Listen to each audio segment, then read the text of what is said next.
কুমিল্লাকে আমি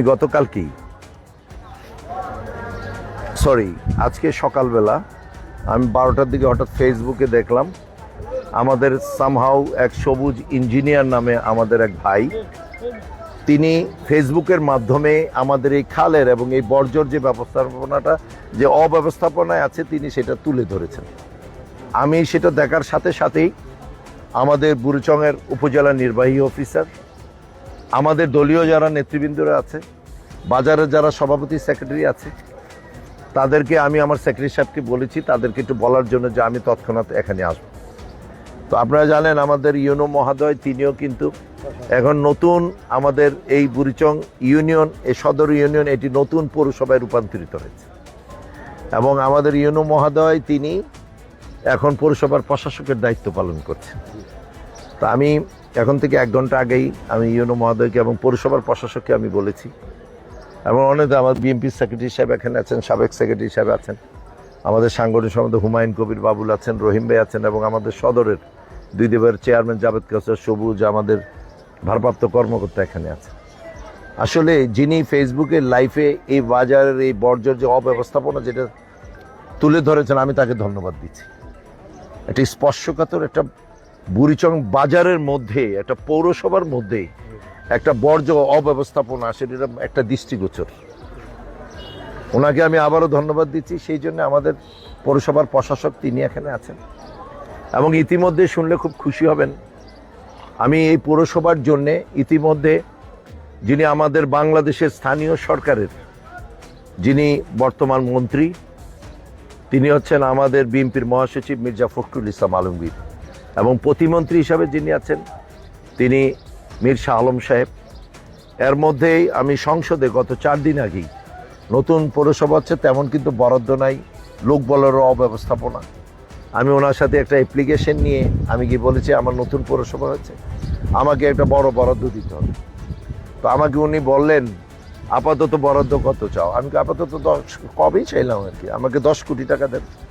তিনি গ্রিন কালি দিয়ে মার্কলের সচিবকে দিয়ে দিলেন যে জরুরি ভিত্তিতে বুড়িচং পৌরসভার এই বরাদ্দটা দেওয়া হয়। ওনাকে আমি আবার থ্যাঙ্কস দিলাম। এখন বরাদ্দর কোনো সমস্যা নেই, নতুন পৌরসভা এটা 10 কোটি পেয়েছি, ইনশাল্লাহ আগামী দিনে আরও একটা 45 কোটি টাকার, কিন্তু এটা পরিকল্পনা লাগবে। তো সেই জন্যে আমি আজকের প্রশাসক সাহেবকে এবং ইউনিয়ন সাহেবকে আমি অনুরোধ রেখেছি যে অতি দ্রুত আপনি যিনি আমাদের এখানে যিনি এই উপজেলা পৌরসভার যিনি ইঞ্জিনিয়ার আছেন একটা প্ল্যানিং যে পুরা আমাদের পৌরসভাটা একটা প্ল্যান করে আমাকে দিবে, আমি পর্যায়ক্রমে যেটাকে এক কথায় বলে মাস্টার প্ল্যান একটা করে দিবে আমাকে, আমি ইনশাল্লাহ এই মাস্টার প্ল্যান অনুযায়ী পর্যায়ক্রমে আমরা ফান্ড যা দরকার ইনশাল্লাহ এটা আমি ব্যবস্থা করি। আর যেই আরেকটি ব্যাপারে এনেছে বাবু সাহেব যে প্রশ্নটা করেছেন, আমাদের ইতিমধ্যে আপনাদের দেখেছেন দেশব্যাপী খাল খনন কর্মসূচি শুরু হয়েছে। এখানে 10,000 কিলোমিটার কৃষি মন্ত্রণালয় করবে আর 10,000 কিলোমিটার পানি সম্পদ মন্ত্রণালয় করবে। আমাদের অত্যন্ত আনন্দের ব্যাপার যিনি কৃষিমন্ত্রী তিনি আমার জানেন আমরা আমার জেলার আহ্বায়ক ছিলেন, আমি মেম্বার সেক্রেটারি ছিলাম, এবং যিনি বর্তমান ওয়াটার অফ দ্য মন্ত্রী তিনি আমার ছোটবেলার বন্ধু শহীদুদ্দিন চৌধুরী। তো 2 মন্ত্রণালয় থেকে কাটাকাটি খালটাল ইনশাল্লাহ তেমন কোনো অসুবিধা হবে না। এবং আমাদের কৃষি মন্ত্রণালয় থেকেই প্রথমেই অগ্রাধিকার ভিত্তিতে বুড়িচংয়ের 2টি এবং ব্রাহ্মণপাড়ায় 2টি আমাকে খালের অগ্রাধিকার জন্য, কারণ এখন আবার বর্ষা সিজন চলেছে কাটার জন্যে আমি ইউনিয়ন সাহেবকেও ধন্যবাদ দিচ্ছি। এবং তিনি এই যে আমাদের পেট্রোল পাম্প থেকে শুরু করে এই যে খালটি এটি খননের জন্যে উনি অগ্রাধিকারের ভিত্তিতে এটার 1 নাম্বার এটা দিয়েছেন। আর ব্রাহ্মণপাড়াও নাইগো রাস্তা আর শুনলে খুশি হবেন এর ভিতরে ওয়াটার অফ দ্য 2টা অলরেডি আজকে থেকে আমরা খাল কাটা শুরু করে দিয়েছি, সেটা হচ্ছে কাকদি নদী বাক্সিম এটা এবং ব্রাহ্মণপাড়া হচ্ছে নাইগোর খাল। এবং আমি কনফিডেন্ট আমি পরশুদিন যাব, আমি মাননীয় মন্ত্রী মহোদয়কে যত দ্রুত যে আমার এটাকে আগে স্পেশাল দেন নাকি আমি ইনশাল্লাহ আমি কৃষিমন্ত্রীকে বলে যেটা আপনার অগ্রাধিকার ভিত্তিতে আপনি যেটা দিয়েছেন এইটা আমি আগে করার চেষ্টা করব। তো আমি এই জন্য ইউনো মহোদয়কে আজকে আমি এবং আমাদের নেতৃবৃন্দদেরকে নিয়ে আসছি যে আসলে অব্যবস্থাপনা যে অবস্থাটা এখন অতি দ্রুত যেহেতু আজকে ফেসবুকে আসছে আমি ইউনো সাহেবকে বললাম এটা কিভাবে এখন সাময়িক আমরা কি করতে চাই। তো তিনি আমার বলে যে পরিমাণ আমাদের ফান্ডিং এটা যে পরিমাণ ওই যে একটা বড় প্রকল্প ছাড়া এই ছোটোখাটো 1-2-5 লাখ টাকা দিয়ে এটা কোনো কিছুই কিন্তু হবে না। কিন্তু আরেকটি কথা এনে ইম্পর্টেন্ট বলেছেন এই বর্জ্যটা যেটা সেটা রাখবে কোথায় নিয়ে, এটা দৈনন্দিন আবারও খাল কাটবেন আবার তৈরি। তো তো আমি আপনার কাছে যেটা বলছি, যেহেতু পৌরসভা হয়েছে, আপনাদের পৌরসভার প্ল্যানিং এর মধ্যে কিন্তু আছে যে এটাকে ডাম্পিং এর জায়গা কিন্তু করতে হবে।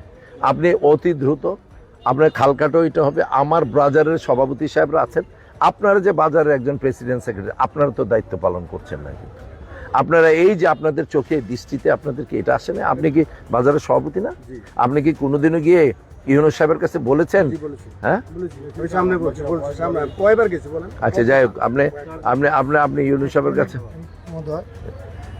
আপনি আপনি এটা বলেছেন।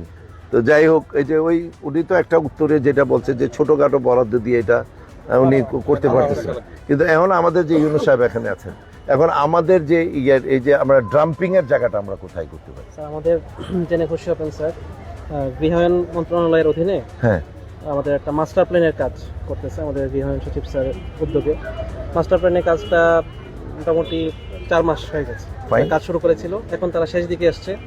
গত কিছুদিন আগে তারা একটা ফাইনাল খসড়া আমাদেরকে দিয়ে গেছে, এবং তারা যেখানে যে জিনিসটা সেট আপ করার জন্য বলেছে, এই জমিগুলো আইডেন্টিফাই করার কথা বলেছে, যে জমিগুলো নিষ্কণ্টক অবস্থায় আছে কিনা, বা ওই জায়গাতে এই ধরনের বিষয়ে আপনারা প্লেস করতে পারবেন কিনা একটু দেখে আমাদেরকে জানানোর জন্য। এটা আমরা অলরেডি কাজ শুরু করেছি। আমাদের ভূমি অফিস এবং আমাদের যে ইঞ্জিনিয়ার সাহেবরা আছে পৌরসভার, তারা এই কাজ করছে, ওই স্পটগুলো ভিজিট করতেছে।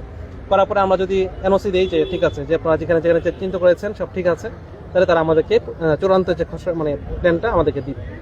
আমাদের ডাম্পিং এর জায়গা দুটো আমরা সেট করেছিলাম, একটা হচ্ছে পূর্ণমতির জলার ভিতরের একটা জায়গা, যেখানে আমরা একটু দূরবর্তী জায়গা হয়, আবাসিক এলাকা থেকে দূরে হয়, আর এটা হচ্ছে জগৎপুরের ভিতরের একটা জায়গা, সাদুপুরের কাছাকাছি। এই দুইটাকে আপনি চিহ্নিত করেছেন? ডাম্পিং এর জন্য চিহ্নিত করেছি।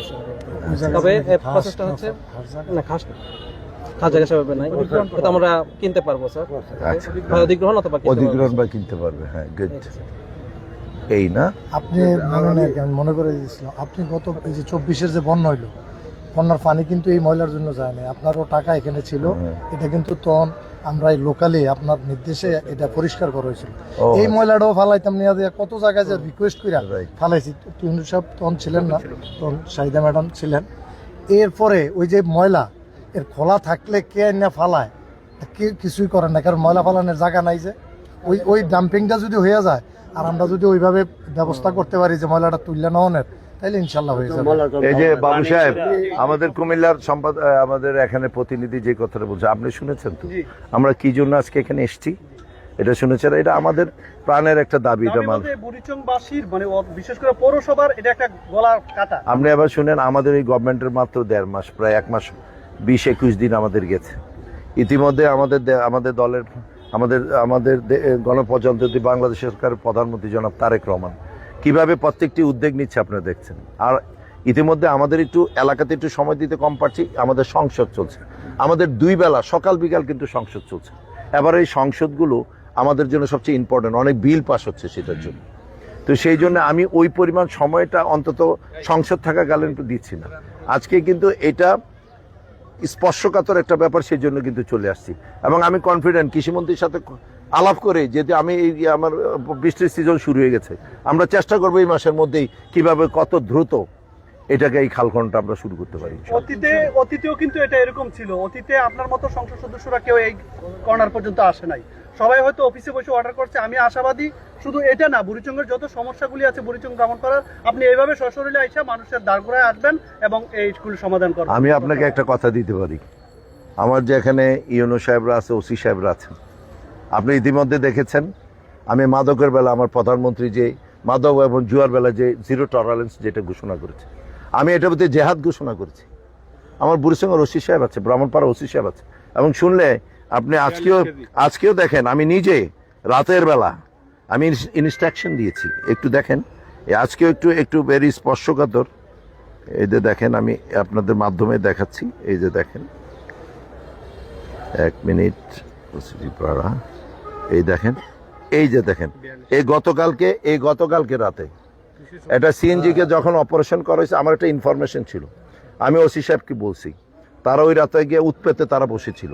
সিএনজি পরে ড্রাইভারটাকে ধরতে পারে না, উল্টেই গেছে গা, কিন্তু সেই গাড়ি থেকে 42 কেজি, এই যে দেখেন, এই 42 কেজি গাঁজা বুড়িচং আমাদের ব্রাহ্মণপাড়া উপজেলা প্রশাসন সেটা উদ্ধার করেছে। তো আপনারা দেখেছেন আমি মাদকের বেলা আমি 0 টলারেন্স ঘোষণা করেছি। এই ব্যাপারে আমারও কিন্তু অনেক হুমকি তুমকি আছে, জানেন আপনারা সবাই জানেন, দোয়া করবেন আমাদের সিলেটের এম ইলিয়াস আলী, তার কথা আজকে খুব বেশি মনে হচ্ছে। টিপাইবাদ মুখ নিয়ে উনি কিন্তু অনেক আন্দোলন করেছেন। এই দেশে যেটা আপনার আমাদের সীমান্তবর্তী যেটা মাদকের যে ব্যবসা, এটা আমাদের দ্বারা অনেকটা কিন্তু কন্ট্রোল হয়, এটা অন্য দেশ থেকেও কিন্তু অনেকটা কন্ট্রোল হয়। যারা এগুলাকে করতে হইলে এটা সত্যিকার অর্থে, আমিও তো এক বাবার এক